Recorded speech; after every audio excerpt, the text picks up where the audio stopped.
尾田再次提高香克斯的战力上限，一个人对抗吴老星全员都不会输。当年在东海为了救路飞，香克斯被近海之王咬掉左臂。身为左手剑士的他，战斗力本应该会下降，却能在6年前成为最年轻的海上皇帝，也被认定是最接近海贼王罗杰的人。他所具备的能力每一项都堪称神级，能让对手见闻色失效的见闻杀，比光速还要快的瞬间移动，以及最顶级的霸王色缠绕攻击，据说还能用霸王色造成物理伤害。就连吴老星对他也非常忌惮，强调香克斯拥有改变世界的力量。从他的战斗中也能证明这点。为了让艾斯不去追杀蒂奇，香克斯一人登上莫比迪克号，与世界最强男人白胡子交战。两人霸王色碰撞，劈开天空，打成平手。顶上战争开始，香克斯挡住凯多和镜，避免他二人去马林范多搅乱局势。对战海军大将几乎都是玩虐对方，挡住岩浆拳头后，赤犬被吓到脸颊流汗不敢动，黄猿被格里芬架在脖子上，差一点脑袋落地。藤虎本想主动攻击，见到香克斯的霸王色也怂了。大将绿牛就更惨了，连面都没见到就被吓跑。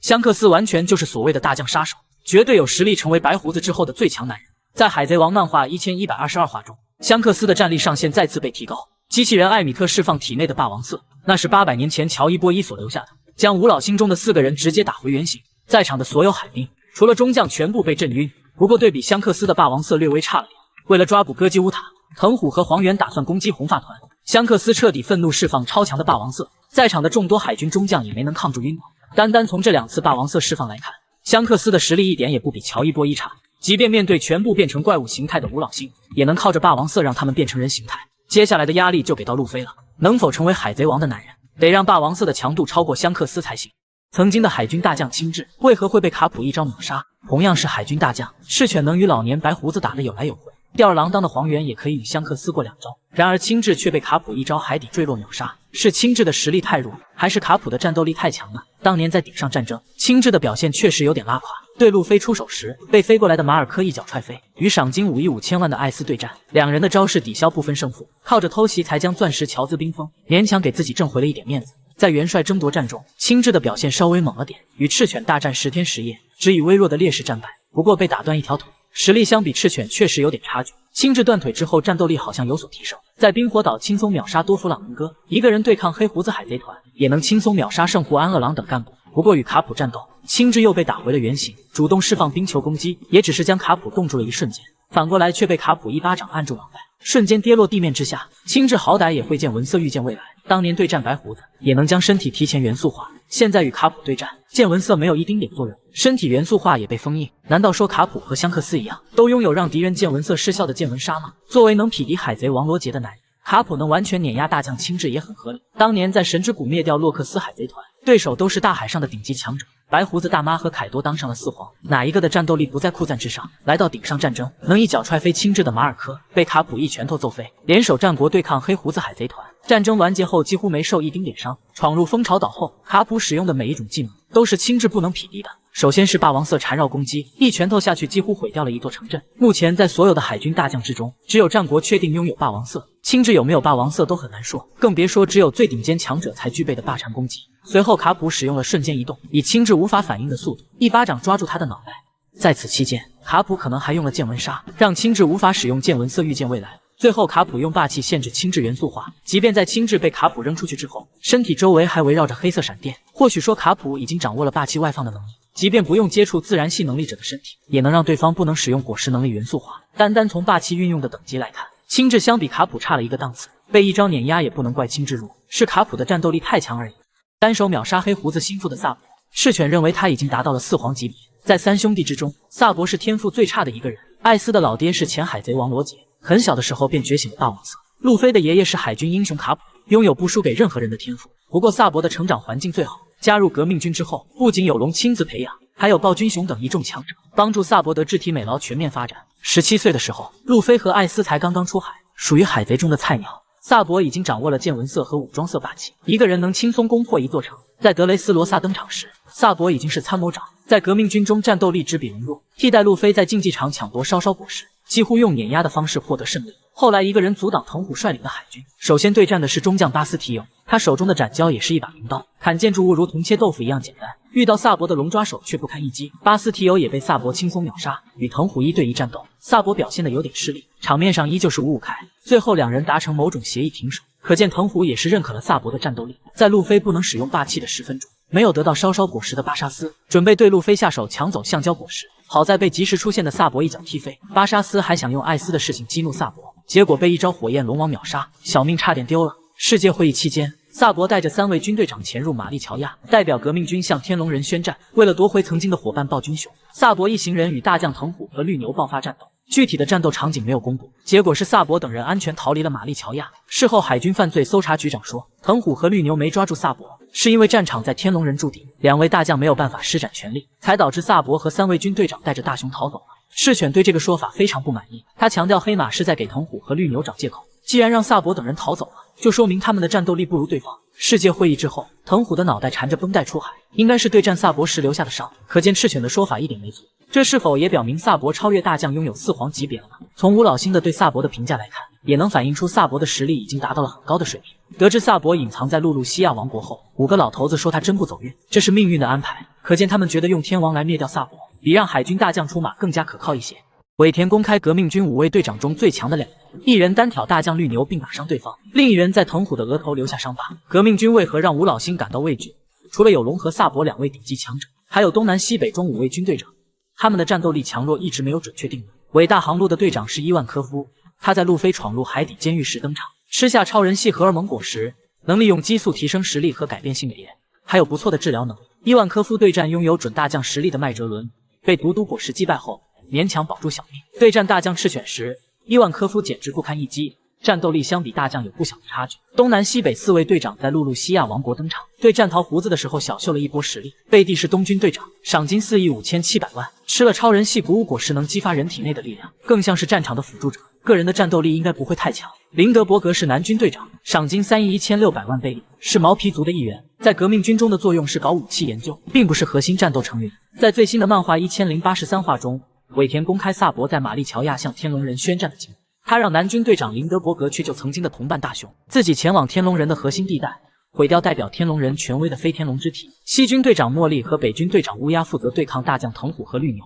茉莉的对手是大将绿牛，他用长叉刺中绿牛的身体，将对方打伤。茉莉是吃了推推果实的巨人族，虽然赏金只有2亿9300万贝利，却是100年前的大海贼，曾被关入海底监狱，靠着果实能力偷偷越狱。可见茉莉的赏金与战斗力完全不符，能打伤海军大将绿牛一点都不奇怪。北军队长乌鸦刚出场时，就有不少海米认为他是队长中最强的一人。他吃下的恶魔果实能制造乌鸦，很可能是幻兽种3足鸦果实，甚至达到了觉醒的状态。在圣地玛丽乔亚时，萨博见到大雄被当作奴隶变愤，乌鸦也能轻松将他控制住。乌鸦的对手是大将藤虎，2人的具体战斗经过并未公开。世界会议过后，藤虎乘船出海，可以看到他的额头已经缠上了绷带。不出意外的话，藤虎额头的伤就是在对战乌鸦的时候留下来的。乌鸦的赏金只有4亿贝利，却拥有打伤大将藤虎的实力，可见在之前的战斗中，他并没有展示真正的实力。是否可以说革命军的整体实力应该在4皇海贼团之上呢？有多少人忽略了剧情中的这个细节？尾田让香克斯的同胞兄弟登场，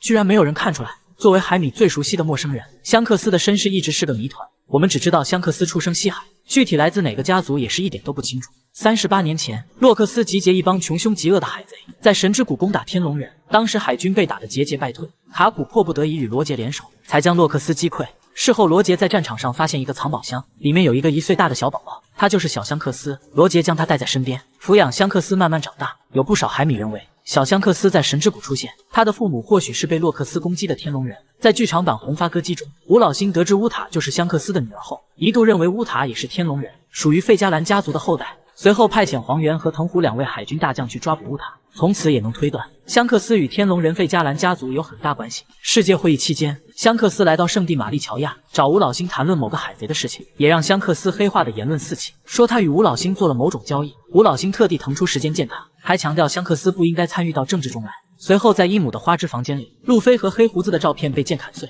这很容易让人觉得香克斯与吴老星谈论的海贼不是黑胡子就是路飞。其实这种推测一点也不对，如果谈论的那个海贼是黑胡子，难道说香克斯找黑胡子的弱点，让吴老星出手去解决掉黑胡子吗？这显然不符合红发海贼团的战斗力，打黑胡子海贼团根本不用其他人帮忙。如果说谈论的海贼是路飞，香克斯是告诉吴老星不要动路飞吗？这也不合理。和之国篇开始后，福兹福暴露多年前香克斯从他手中抢走了橡胶果实，在路飞觉醒后，我们才知道橡胶果实是传说果实，另一个名字是幻兽种尼卡果实。因此也有海米说香克斯找吴老星谈论的海贼是福兹福。其实也不合理。吴老星也说了，尼卡果实不在图鉴上，香克斯也不知道橡胶果实是传说果实。在海贼王1083话中，伊姆的最终底牌神之骑士团登场，个个都是顶级强者，其中有一个人的剪影与香克斯很像，有不少人觉得香克斯就是神之骑士团成员。有没有一种可能，当初见吴老星的人就是这位神之骑士团的人？他与5个老头谈论的海贼正是自己的同胞兄弟香克斯。神之骑士团的任务是稳定天龙人的统治，吴老星才说他不应该参到政治中来。还有一个细节，见吴老星的香克斯只露出了右脸，并没有展示出左眼的3到8，是否可以说香克斯应该是天龙人费加兰家族的后代？面见吴老星的人就是他的同胞弟弟们。革命军核心战力成员的实力排名，萨博比自然系觉醒者的实力弱一些，第8到20名是5位副军队长。在海贼王漫画1082话中，革命军东南西北中5位副军队长登场，并没有战斗画面，也判断不出他们的战斗力强弱。其中伟大航路的副军队长闪电在海底监狱登场，是简间果实能力者，与麦哲伦的战斗没有公开。从闪电濒临死亡的状态来看，应该是被秒杀了。其他几位副军队长的战斗力也应该和闪电差不多有普通海军中将的水准。第6到第7名是贝蒂和林德伯格2位军队长。贝蒂和林德伯格在露露西亚王国登场，对战桃胡子时有过出手。从表现上看，2位队长都没用全力，像是战场的辅助者，谁强谁弱不好区分。第5名是伟大航路军队长伊万科夫，他在路飞闯入推进城时出场，与准大将级别的麦哲伦交战，几乎是完败。在顶上战争与赤犬也有过交手，双方的战斗力也不在一个级别，可见伊万科夫的实力应该达不到准大将级别。第4名是西军队长莫里，他是一位巨人族，吃下了超人系推果实，在100年前就是有名的大海贼，曾经被关入海底监狱。茉莉靠着推果实制造了人妖乐园，偷偷越狱成功。世界会议期间，茉莉与大将绿牛爆发战斗，用3叉戟刺穿绿牛的手臂。如此来看，茉莉的战斗力不能说超越大将，至少是很接近大将的水平。第3名是萨博，作为革命军的2把手，这个排名可能有点低。在德雷斯罗萨，萨博吃下自然系烧果实后，一人挡住藤虎率领的海军，海军中将巴斯提欧有不算弱者，结果被萨博一招龙抓手轻松秒杀。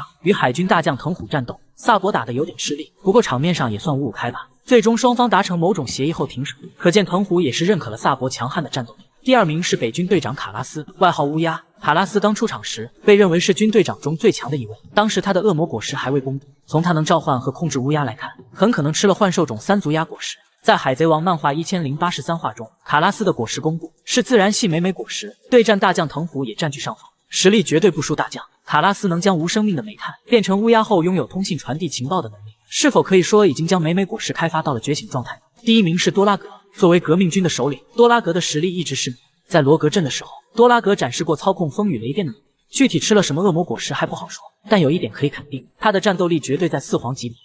海贼王即将进入最终篇章，依旧有5个恶魔果实未公开名字。第一个当然是革命军首领多拉格的恶魔果实，当年他在罗格镇登场，天空乌云密布，下起暴雨，还伴随着电闪雷鸣。就在路飞被巴基处刑时，多拉格操控闪电命中巴基，也救了路飞一命。在帮助路飞逃跑时，多拉格制造出超强的狂风，岩石都无法抵御。不难得出多拉格所吃的恶魔果实拥有操控风雨雷电的能力。有细心的海米发现，革命军的所有人都戴着防风眼镜，因此推断出多拉格很可能吃了自然系风暴果实。从凯多能制造狂风雷电来看，多拉格也可能吃了特别的幻兽种果实。第2个波尼的恶魔果实，他在香波地群岛登场时，能将自己变成小女孩，也能将海军变成老头和小孩，并且让他们拥有对应年龄的身体机能。不难确定波尼吃了超人系果实，具体能力就是改变人的年龄，对战斗力的提升并不大。遇到霸气强大的敌人，等同没吃恶魔果实，也难怪黑胡子嫌弃波尼的战斗力弱，只愿意让他做自己的压寨夫人。第3个是怪僧乌尔基的果实，能将自身受到的伤害转化为力量和体积，受到的伤害越大，身体巨大化和力量的增加也就会越大。从乌尔基被黄猿重伤来看，吸收伤害应该有上限，达到一定限度也会丧命。对战和平主义者时，乌尔基嘴里念叨着因果报应，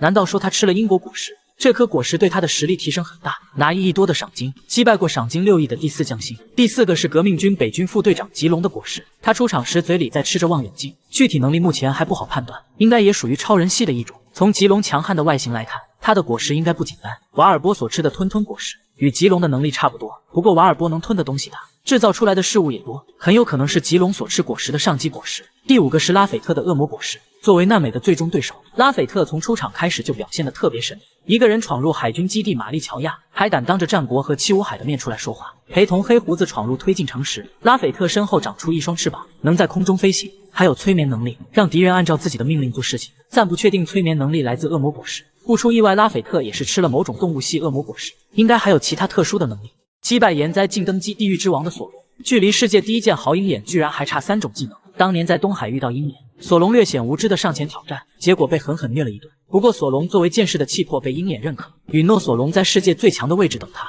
顶上战争完结后，索隆为了变得更强，向鹰眼拜师学习剑术。在2年的修行中，索隆失去一只左眼，也获得了深不见底的战斗力。来到和之国，索隆归还黑刀秋水，取而代之的是玉田身前的佩刀炎魔。妖刀炎魔能擅自释放使用者的霸气，等同让索隆掌握了武装色高阶用法流鹰，即便身上30多处骨头断裂，也能使用9刀流最强技能给凯多留下1道伤疤。对战最强大看板炎灾镜，索隆在绝境中觉醒霸王色，击败炎灾镜登顶地狱之王。此时索隆的赏金达到10亿1100万贝里，相比鹰眼的35亿9000万差距还很大。在战斗力方面，索隆与鹰眼依旧不在一个级别，至少差距了3种核心技能。第一种是霸王色缠绕攻击，索隆是觉醒了霸王色，从与镜的战斗来看，并没有掌握霸王色缠绕攻击。鹰眼是否拥有霸王色，也没有准确公布出来。不过鹰眼作为世界最强剑豪，赏金已经达到了4皇级别，外加他能与香克斯一较高下，显然可以说鹰眼拥有霸王色缠绕攻击。凯多对路飞说过，只有极少数人能掌握霸王色缠绕攻击，索隆会是其中一位吗？第二种是自己打造一把黑刀，索隆虽然拥有3把佩刀，但在品阶上比鹰眼差很多。鹰眼的佩刀叶不仅是一把黑刀，还是一把无上大快刀。索隆只要打造出一把黑刀，才能在装备上与鹰眼有一较高下之力。不过索隆已经掌握了打造黑刀的方法，拥有属于自己的黑刀只是时间问题。刀的品阶不是固定的，随着索隆战斗力的提升，将3把刀提升到无上大快刀行列也不是没有可能。第三种是随意挥砍的剑术，索隆跟着鹰眼学习2年，对剑术的提升确实很大。在德岛对战明哥的手下皮卡，劈开巨大石像的操作让众多强者感到震惊。在和之国对战超新星阿普，索隆也是手起刀落，一招一刀流秒杀对方。不过在劈砍藤虎召唤的陨石时，索隆只能达到将陨石劈成2半的程度。鹰眼只是单手拿刀，随意挥砍几下就能将陨石切成无数个碎片。索隆何时能达到随意挥砍陨石的程度，才有机会成为世界最强剑豪？尾田公开最后会嫁给路飞的人，他的实力和颜值都不输汉库克。在海米间流传一个段子，路飞没当上海贼王，已经当上了海王。从17岁出海开始，路飞每到达一个地方，都会征服一位美女。等路飞找到大秘宝之后，谁会嫁给路飞，也是粉丝最关心的事。最先想到的人一定是汉库克，她是海贼王公认的第一美女，还是亚马逊王国的国王，拥有霸王色霸气，有资格做路飞的老婆。汉库克为路飞付出了太多，为了帮助路飞救艾斯，他冒险进入海底监狱，去马林饭多救艾斯。汉库克不仅为路飞扫清敌人，还将钥匙偷偷送给路飞，后来又让路飞在9蛇岛养伤，为路飞2年修炼提供充足的食物。七武海制度废除后，汉库克一直要去找路飞，这段姐弟恋会修成正果吗？雷九也是不错的人选。当年去蛋糕岛的路上，路飞身中剧毒差点伤命，好在有雷九及时出现，一顿猛吸为路飞解毒，也夺走了路飞的初吻。不过山治会反对这门亲事，我把你当船长，你居然想当我姐夫。蕾贝卡也与路飞有瓜葛，在德雷斯罗萨那会，路飞骑在蕾贝卡身上吃饭。不过在世界会议期间，蕾贝卡与科比表现得很暧昧，兄弟的老婆路飞也不会懂。在阿拉巴斯坦，草帽团与薇薇的羁绊特别深，路飞也没有把薇薇当外人。为了从老沙手中夺回阿拉巴斯坦，路飞打赢用草帽团当赌注帮助薇薇，最后也把薇薇当成草帽团的一员。碍于她的公主身份，才没有出海冒险。薇薇与路飞看似没有感情纠葛，可是在最新的漫画中，莉莉公主登场，她是阿拉巴斯坦最初的女王，不仅与伊姆有瓜葛，还可能与乔伊波伊有关联。路飞正是乔伊波伊的传人，薇薇是莉莉公主的后人，他俩走到一起也很合理。白星是人鱼公主，还是远古兵器海王，与路飞还算般配。2人在愚人岛的互动很多，而且白星那么大的体型，也只有路飞能适应。在海贼王漫画1084话的彩页中，尾田让路飞抱着骷髅头，上面刻着 King， 同时在娜美的衣服上用英文写出来了天后女王，好像在公开他俩是一对。与路飞有关联的所有女人中，最宠爱的一位就是娜美，她也是草帽团的船霸。娜美的身世还未公布，草帽团所有人都有背景，娜美的身世必然也不会简单。从白星表达与娜美很亲切来看，说不定娜美就是海王类口中的另一个王。现在的娜美有宙斯加成，不管是颜值还是战斗力，还真的不比汉库克差。从连续战败2001次的3刀流小鬼头，到炎魔降临的地狱之王，索隆的战斗力经历7次提升。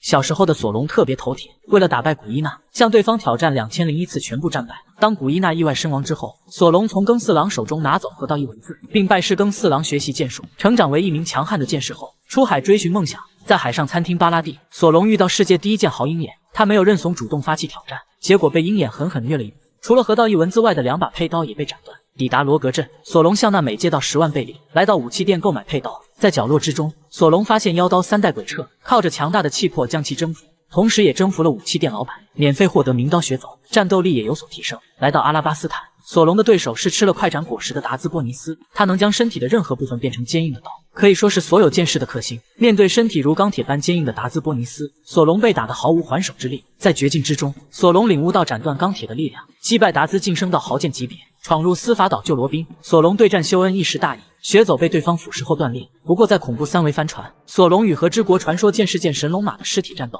获胜后得到对方手中的黑刀秋水，靠着此刀战斗力也得到不小的提升。不过与暴君熊战斗，索隆体会到与顶级强者的差距，用尽全力也无法获胜。在香波地群岛对战大将黄猿，索隆再次感觉战斗力弱是多么的绝望。为了变得更加强大，索隆放弃作为剑士的尊严，主动下跪向鹰眼拜师，在鹰眼手下锻炼2年。索隆学习到强悍的剑术以及剑纹色和武装色霸气，失去一只左眼，换来深不见底的实力。在德岛轻松秒杀明哥的手下皮卡，来到和之国后，索隆为报答日和的一睡之恩，答应将秋水归还给和之国，取而代之的是玉田的佩刀研磨，是一把能擅自释放武装色的妖刀。拿到研磨之后，索隆能轻松劈开海岸，战斗力得到进一步的提升。与四皇大妈和凯多对战时，索隆不惜丢掉性命才挡住四皇合体技能霸海一瞬间。拖着30多处骨裂的身体，索隆使用绝招阿修罗王者系，给凯多留下一道伤疤。对战赏金是3亿9千万的岩灾镜，索隆被远古露娜利亚一族的能力全面压制，同时妖刀研磨也出来捣乱，胡乱释放索隆的武装色霸气，差点让他丧命。身处绝境的索隆觉醒霸王色霸气，犹如阎王降临一般，最终斩断尽的一条翅膀，登基地狱之王。罗杰一生有5次豪赌，有2次让路飞的命运发生改变。不知在何年何时何地，罗杰在海边瞎溜达，看上雷利偷来的船，他决定赌一次，发动白嫖色霸气，忽悠雷利当自己的副船长，不仅搞到创业路上的第1位伙伴，还弄到了第1艘海贼船。在之后的几十年里，雷利陪同罗杰征战四方，最终抵达拉夫德鲁，找到乔伊波伊留下的大秘宝，帮助罗杰成为史上第1位海贼王。38年前，罗杰海贼团从水仙星岛归来，途径天龙人所在的神之谷。当时洛克斯率领海贼团正在攻击天龙人，企图成为世界的王。洛克斯海贼团有白胡子和凯多等众多强者，海军被打得毫无还手之力。罗杰决定与亦敌亦友的卡普联手，一起对抗史上最强的洛克斯海贼团，最终将洛克斯海贼团彻底击溃。卡普凭借这一战成为海军英雄，罗杰则被海军从功劳簿上抹除，也让卡普欠了罗杰一个大人情。后来在某座无名小岛，罗杰与白胡子相遇，双方激战3天3夜未分胜负。得知从和之国而来的光月玉田能解读红色石头上的远古文字，罗杰决定赌一次，向白胡子下跪，恳求对方让玉田跟着自己冒险1年。白胡子不仅没有同意，还差点因家人被夺走与罗杰再次爆发战斗。好在光月玉田也想陪同罗杰去冒险，才让白胡子平息了心中的愤怒。有了光月玉田的加入，罗杰海贼团很快找到了4块路标历史证物，最终抵达拉夫德鲁，找到乔伊波伊留下的大秘宝，成为第1位海贼王。随后罗杰将海贼团解散，一个人离开。他找到陆九，享受了一段甜蜜的生活。在去海军自首后，罗杰恳求卡普照顾自己的孩子，他赌卡普不会拒绝。这一次罗杰又赌对了，卡普在罗杰死后找到陆九，将刚出生的艾斯带走，他将艾斯交给好友达旦抚养，后来也把亲孙子带来，让路飞与艾斯一起成长，也让路飞的命运发生了改变。有了艾斯和萨博2位能保护自己的哥哥，艾斯在马林范多为了救路飞，用身体挡住赤犬的岩浆拳头丢掉性命。萨博与路飞在德雷斯罗萨相遇，会抛弃一切立场，在路飞危难时帮助他。罗杰最后的赌注是用自己的性命开启大海贼时代，找到乔伊波伊的继承人。路飞也是受到罗杰临终话语的激发，才决定不当海军去当海贼王的。经过鬼岛一战，路飞觉醒幻兽种尼卡果实，也证实他会成为乔伊波伊。等到路飞抵达拉夫德鲁，找到 One Piece， 罗杰最后的豪赌也会迎来获胜。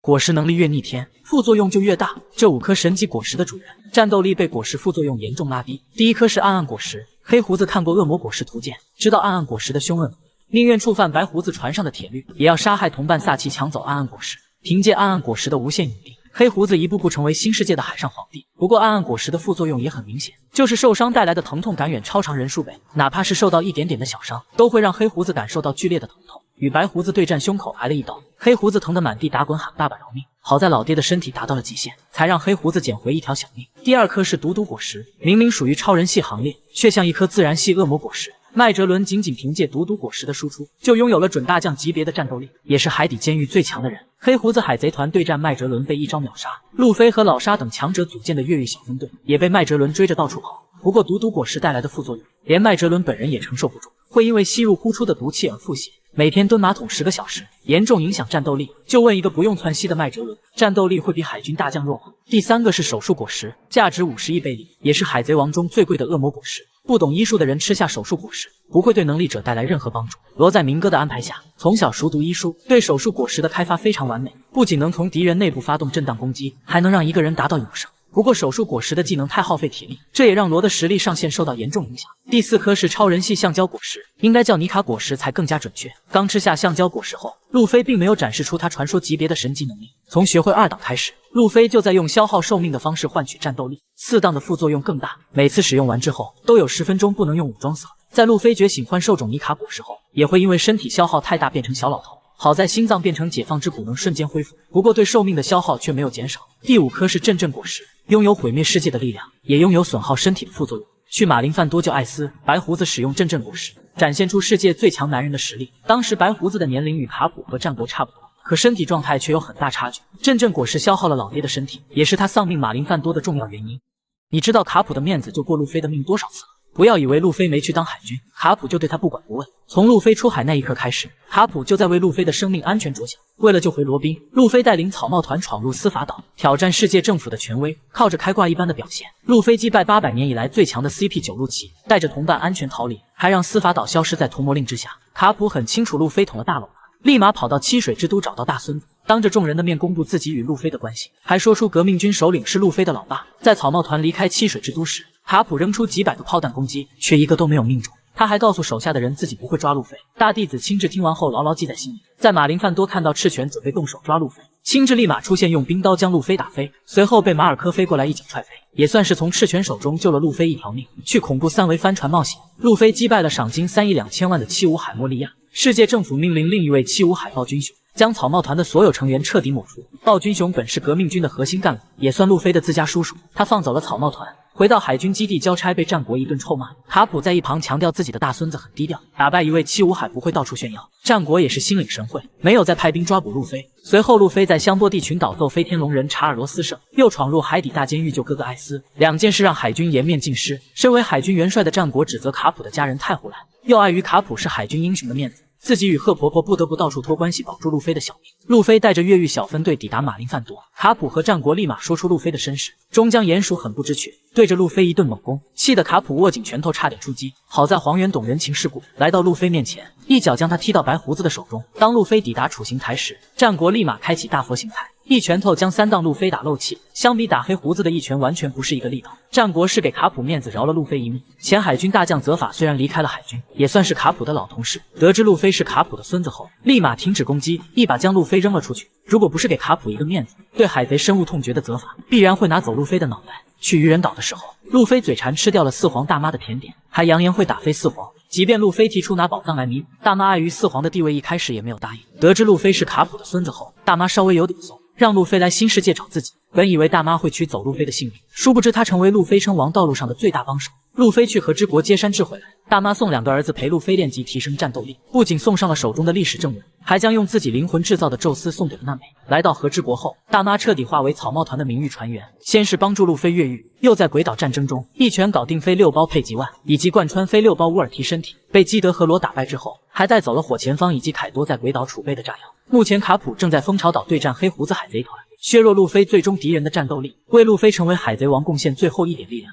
从来没展示过权力的英雄卡普，在漫画1080话中，用一招银河颧骨解开3个谜团。吴老星对他战斗力的评价果然没有错。第一个是卡普有没有霸王色。当年卡普的生命卡公开时，只表明有武装色和见闻色霸气，也让不少海迷开始怀疑卡普到底有没有这种100万分之一的天赋。和之国战争完结后，霸王色缠绕攻击已经成为顶级强者的标配，不管是世界最强生物凯多，还是当前最强的四皇香克斯，都拥有霸王色缠绕攻击。卡普能将罗杰海贼团多次逼入绝境，也应该会霸王色缠绕攻击才对。在抵达蜂巢岛后，卡普用一招银河颧骨毁掉整座城镇，也确定了他拥有霸王色，而且霸王色缠绕的攻击力不逊色罗杰的神臂。第二个就是卡普能不能取下赤犬的脑袋。当年在马林范多，赤犬用岩浆拳头贯穿艾斯的身体后，还想取下路飞的性命，卡普彻底愤怒，一边朝着赤犬走去，一边说要取下赤犬的脑袋。好在被元帅战国一巴掌按了下来，才让赤犬的脑袋不至于搬家。赤犬虽然是一位大将，对战老年的白胡子却没有劣势，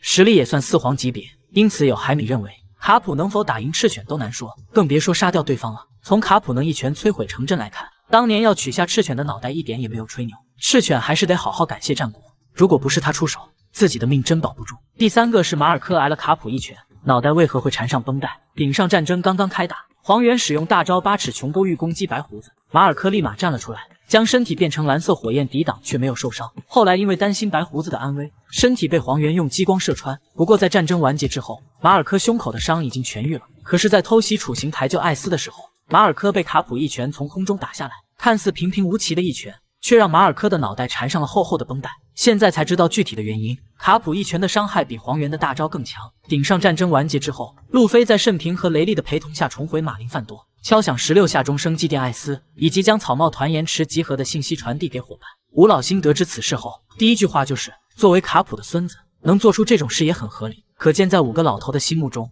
卡普的战斗力支持他做任何出格的事情。